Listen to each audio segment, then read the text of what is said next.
In the name of the Father, and of the Son, and of the Holy Spirit. Amen. The grace of our Lord Jesus Christ, and the love of God, and the communion of the Holy Spirit be with you all. And with your spirit. My dear sisters and brothers, today I would like to reflect with you on the life of Blessed Frederick Antonin Ozanam. He was born on the 23rd of April, 1813 in Milan, then a French city. Early in life, he imbibed from his parents the humane touch of concern for the poor, working closely with the Convent of the Daughters of Charity, an organization founded by Saint Vincent de Paul. He founded the first Conference of Charity in May 1833 with the avowed objective of visiting and helping the poor both materially and spiritually.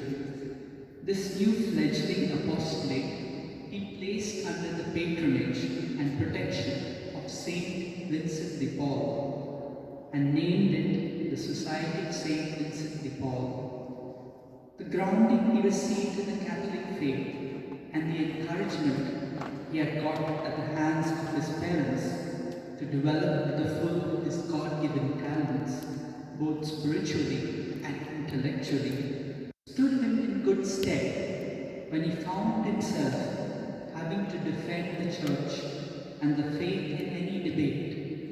It even enabled him to come out the stronger through a phase of doubt and disbelief. A Christian to the core, this lover and servant of the poor, due to his failing health, was forced to travel to Italy in 1852. However, while on his way back home, he breathed his last at Marseilles. And on the feast of the Nativity of our Blessed Mother in 1853, his last words being, my God, have mercy on me." The Lord of hosts not only heeded his plea, but also raised him to the honors of the altar at the hands of Saint John Paul II during the World Youth Day celebrations in Paris in the year 1997. So today, as we celebrate this Eucharist, let us pray through the intercession of Blessed Frederick that we too may have the concern for the poor, and that we may always reach out to our needy brothers and sisters. This be our prayer as we celebrate this Eucharist. And for the times that we have failed to reach out in charity to those in need, let us ask pardon. And let us together say, I confess To Almighty God, and to you, my brothers and sisters, that I have greatly sinned in my thoughts and in my words, in what I have done and in what I have failed to do, through my fault, through my most grievous fault. Therefore, I ask Blessed Mary, ever Virgin, all the angels and saints, and to you, my brothers and sisters, to pray for me to the Lord our God. May Almighty God have mercy on us, forgive us our sins, and bring us to everlasting life. Amen. Lord, have mercy.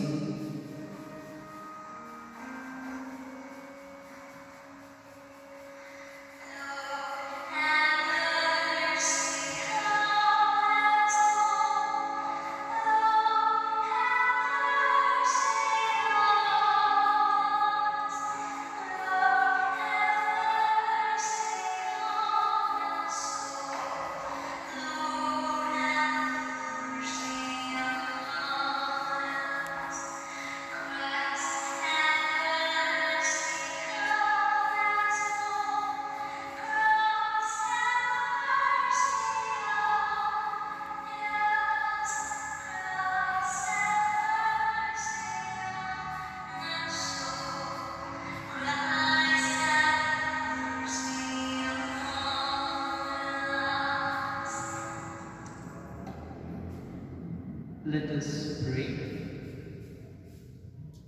O God, by whom we are redeemed and receive adoption, look graciously upon your beloved sons and daughters, that those who believe in Christ may receive true freedom and an everlasting inheritance.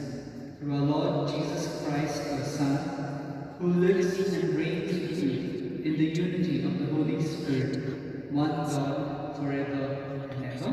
Amen.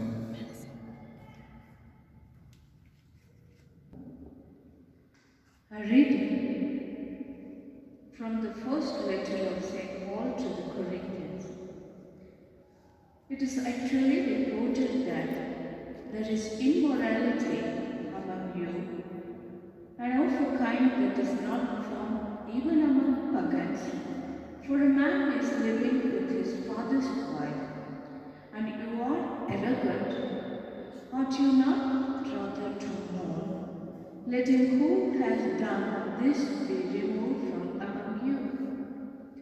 For though absent in body, I am present in spirit, and as if present, I have already pronounced judgment in the name of the Lord Jesus on the man who has done such a thing.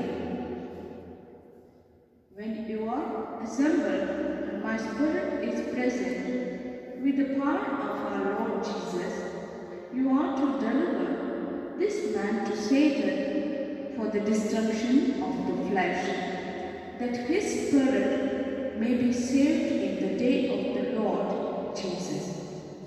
Your boasting is not good. Do you not know that a little leaven leavens the whole lump? Cleanse out the old leaven, that you may be a new lump, as you really are unleavened. For Christ, our Paschal Lamb, has been sacrificed.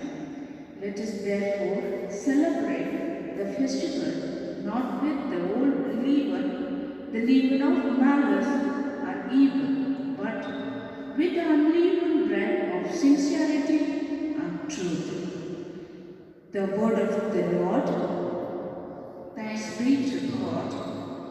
Our response be, lead me, Lord, in your justice.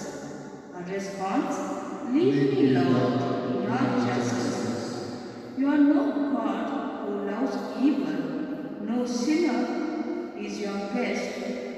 The boastful shall not stand their ground before your face. Our response, lead me, Lord, in your justice. You hate all who do evil. You destroy all who lie. The deceitful and bloodthirsty man the Lord detests. Our response, lead me, Lord, in your justice. All those who protect shall be glad and ring out their joy.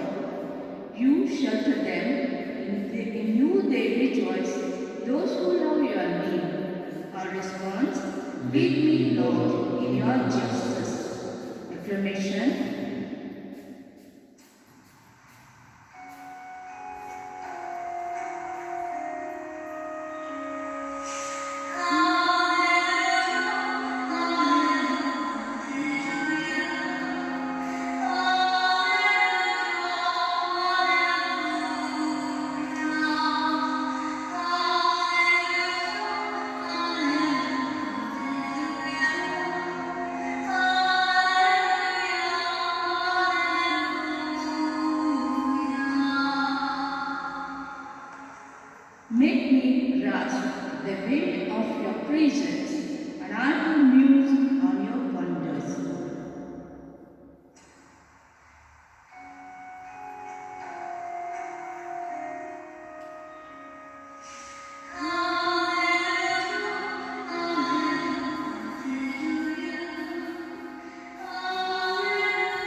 was withered. And the scribes and the Pharisees watched him to see whether he would heal on the Sabbath, so that they might find an accusation against him. But he knew their thoughts, and he said to the man who had the withered hand, "Come and stand here." And he rose and stood there. And Jesus said to them, "I ask you, is it lawful on the Sabbath to do good or to do harm, to save life or to destroy it?" And he looked around on them all and said to him, "Stretch out your hand." And he did so, and his hand was restored. But they were filled with fury and discussed with one another what they might do to Jesus. The Gospel of the Lord. Praise to you, Lord Jesus Christ. From both the readings of today, we would come across one word, namely concern, as the theme. But what type of concern do we come across in the first reading of today? St. Paul would not cover up a public scandal in the church, no matter who the person may be. He judges it lewd conduct for a man to be cohabiting with his stepmother, even if the man's father was deceased. This type of marriage was scandalous in Jewish law, Leviticus chapter 20, verse 22. Paul challenges his community to get rid of the old yeast on the basis that if left unchecked, just a little of it would infect the whole batch. His bread image for the church. He sets very high moral standards for the members to continue membership of the community. Although union with Christ by faith is open to all, regardless of race or nationality, membership of the church requires fidelity and self-control. To be one body in Christ, 1 Corinthians chapter 12, verses 12 and 27. The values of Jesus must characterize the members. On the other hand, if the standards are set too high and the behavior of church members, especially of those in ordained ministry, was subjected to public sanctions, it could lead to hypocrisy and the covering up of grave faults to avoid scandal. Keeping a right and fair balance between mercy and justice remains a vital challenge to any society, and especially to the church of today. Indeed, we come to the Gospel where we see the concern of Jesus. Jesus reads our minds and hearts and knows our thoughts and feelings. The teachers of the law and the Pharisees watched Jesus carefully to see whether on the Sabbath, and worse still, in the synagogue, he would break the Sabbath by healing the man with the paralyzed hand. But Jesus knew their thoughts. Nothing escapes Jesus. He reads our innermost thoughts and knows our deepest desires. We can hide nothing from him. How consoling and comforting this is, and at the same time, how challenging and convincing. We can deceive the world, we can even attempt to deceive ourselves, but we cannot deceive Jesus. We need to come to him always with a mind that is totally true and a heart that is embarrassingly sincere. Even in the Gospel, Jesus sensed a trap was being set by his enemies to place him in a negative light, in order to make Jesus look like a lawbreaker. A man with a paralyzed arm was brought forward, hoping that the compassion for the man's handicap would cause the volatile preacher from Nazareth to break the Sabbath. Their legalist views of the Sabbath observance taught that no work, not even one of healing, should be done on that holy day. Their tendency was to regard God mainly as the supreme lawgiver, and that all rules are meant to be kept regardless of circumstances. But the heart of Jesus could not be bound by such a rigid attitude. Many facile reasons can be advanced for not doing the right thing. It's the wrong day of the week to come looking for help, fear to side with the unemployed or disabled, unable to correct a powerful, influential person for obvious wrongdoings, and people even see reasons why God should not act generously. But following Jesus' example, we should just do it. So today, as we celebrate this Eucharist, just like Blessed Frederick, just like Jesus, let us always learn to show concern to others. Let this be our prayer as we continue to celebrate this Eucharist.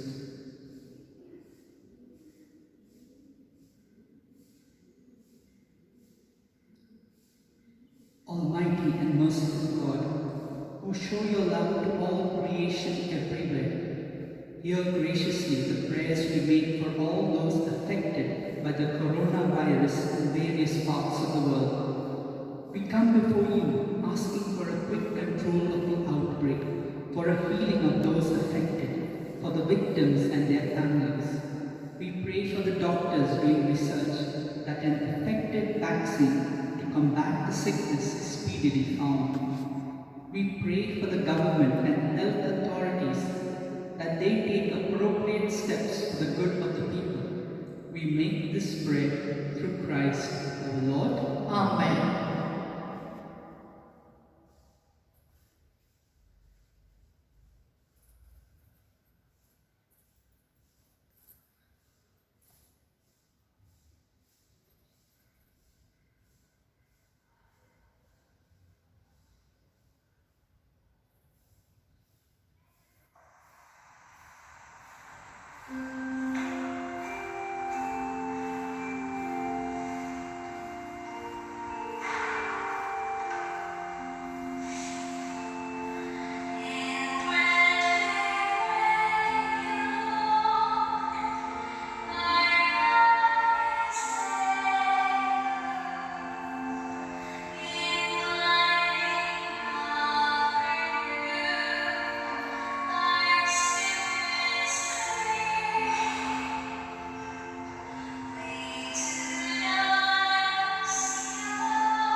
Pray, brethren, that my sacrifice and yours may be acceptable to God the Almighty Father.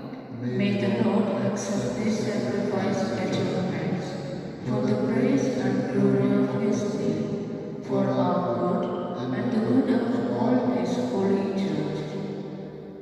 O God, who give us the gift of truth, prayer, and of peace, graciously grant that through His offering we may do fitting homage to your divine majesty, and by partaking of the sacred mystery, we may be faithfully united in mind and heart, through Christ our Lord. Amen. The Lord be with you. And with your spirit, Lift up your hearts. we lift them up to the Lord. Let us give thanks to the Lord our God. It is right and just. It is truly right and just, our duty and our salvation, always and everywhere to give you thanks, Lord, Holy Father, Almighty and eternal God. For in goodness you created man, and when he was justly condemned, in mercy you redeemed him, through Christ our Lord. Through him the angels praise your majesty, dominions adore, and powers tremble before you. Heaven and the virtues of heaven and the blessed seraphim worship together with exaltation. May our voices, we pray, join with theirs in humble praise as we acclaim. Holy, holy, holy Lord, God of hosts, heaven and earth are full of your glory. Hosanna in the highest. Blessed is he who comes in the name of the Lord. Hosanna in the highest. You are indeed holy, O Lord, the fount of all holiness. Make holy, therefore, these gifts, we pray, by sending down your Spirit upon them like the dewfall, so that they may become for us the body and blood of our Lord Jesus Christ. At the time he was betrayed and entered willingly into his passion, he took bread, and giving thanks, broke it, and gave it to his disciples, saying, "Take this, all of you, and eat of it, for this is my body, which will be given up for you."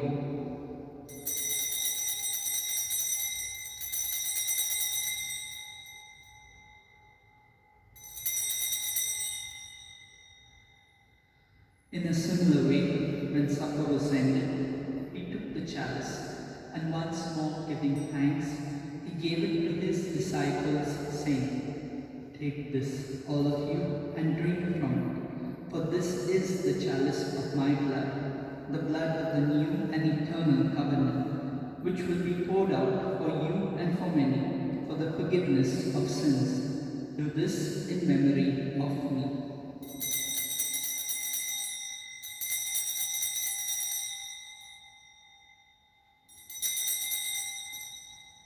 Let us proclaim the mystery of faith. We proclaim your death, O Lord, and profess your resurrection until you come again. Therefore, as we celebrate the memorial of his death and resurrection, we offer you, Lord, the bread of life and the chalice of salvation, giving thanks that you have held us worthy to be in your presence and minister to you. Humbly we pray that partaking of the body and blood of Christ, we may be gathered into one by the Holy Spirit. Remember, Lord, your church spread throughout the world, and bring her to the fullness of charity, together with Francis our Pope, and Philip Neri our Bishop, and all the clergy. Remember also our brothers and sisters who have fallen asleep in the hope of the resurrection, and all who have died in your mercy. Welcome them into the light of your face.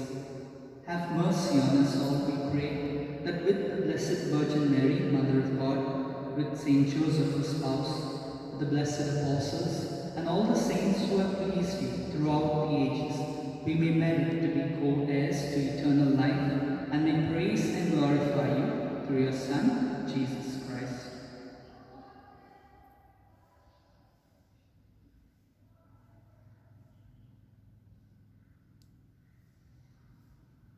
Through him, and with him, and in him, O God, Almighty Father, in the unity of the Holy Spirit, all glory and honor is yours, forever and ever.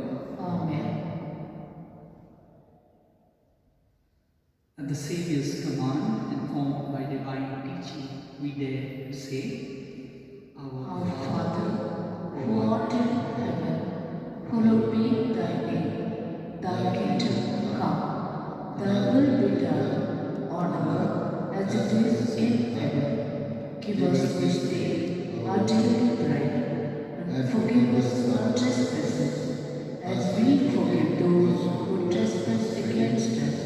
And lead us not into temptation, but deliver us from evil.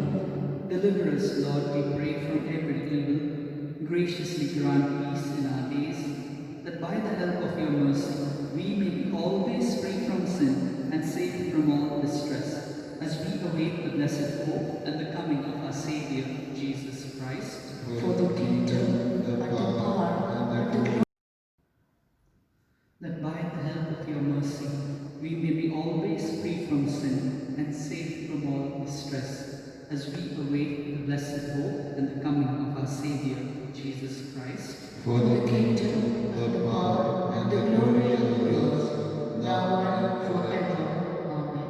Lord Jesus Christ, who said to your apostles, "Peace I leave you, my peace I give you," look not on our sins, but on the faith of your church, and graciously grant her peace and unity in accordance with your will, who live and reign forever and ever. Amen. The peace of the Lord be with you always. And with your spirit. Let us offer each other a meaningful sign of peace. Lamb of God, Take away the sins of the world. Have mercy on us. Lamb of God, you take away the sins of the world. Have mercy on us. Lamb of God, you take away the sins of the world. Grant us peace.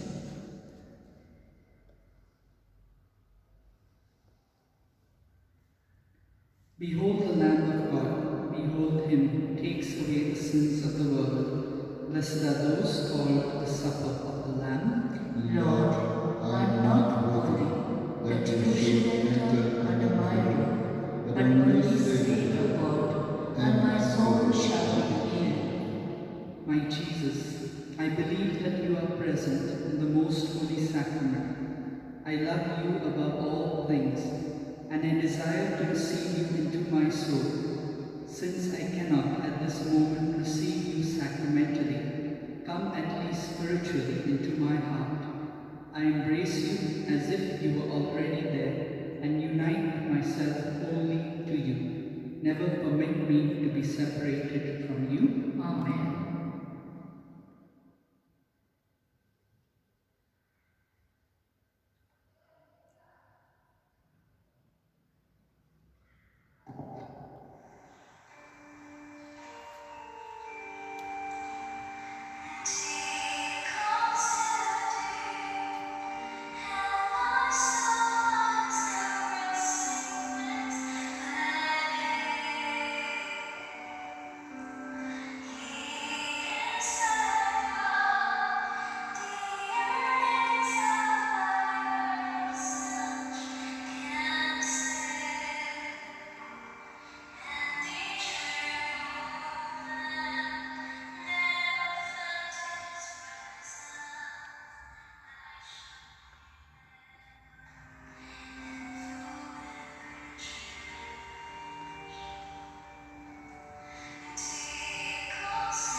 Let us pray.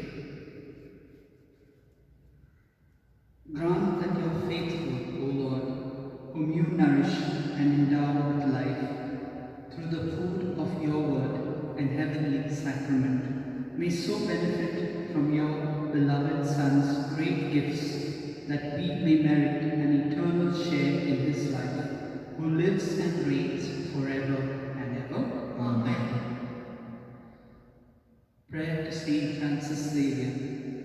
O devoted servant of God, Saint Francis Xavier, your heart was burning with love for Jesus. Impelled by this love, you went from country to country and spent yourself unto death, proclaiming the name of Jesus and the good news of salvation. That is why the Father filled you with glory in heaven and preserved your body from corruption here on earth. Filled with joy for these unique gifts, we join you in praising the Father, and now we ask your intercession for ourselves. Let's silently pray for the prayer or the petition that we require.